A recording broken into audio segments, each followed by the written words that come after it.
It's quite a challenge. Somebody was asking how I got involved in this, and I think most of us who got involved in hospice early on, and Deanne was certainly one of those people, we didn't know much about what we were doing, but we were dreamers.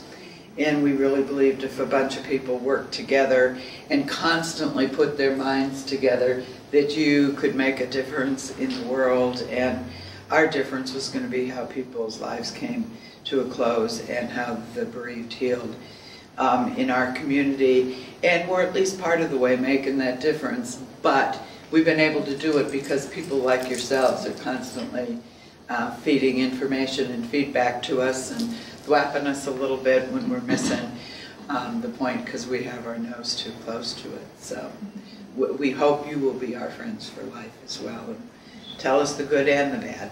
Clara. You know, Mary, it's quite inspirational. When I asked you before, how did this all start? This beautiful grounds and the buildings and all the people that come here that have need and those that are there to give help to those that are in need. And you said, well, it started out in a garage. You know, and that likens the same story to where my husband works up in Long Island.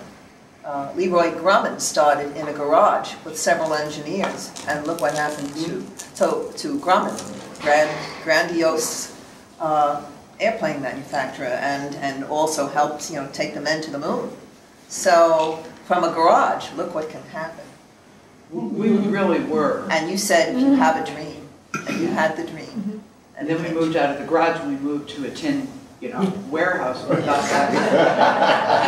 a very little staff, but a very, very strong, at that time, I think you were executive director in hospice nationally, if not now internationally, for, I hate to say it, Mary, decades. Sorry about that.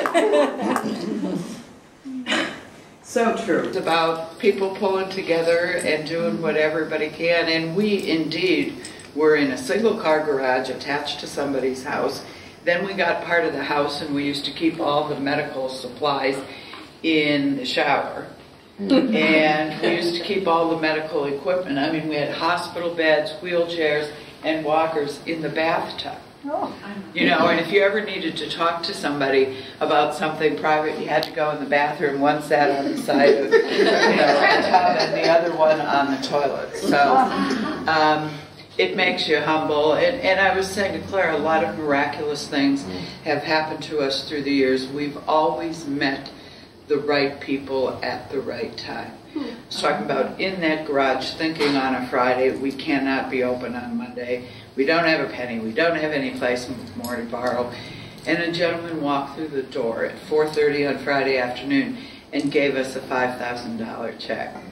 Early on, you know, we had our notions of marketing, which weren't founded on any kind of knowledge. And we ran into people like Deanne and enticed them to get involved. And I think that's what's made hospice, as well as a lot of other community services, so great, that it's about everybody playing the note in the symphony that they have the capability of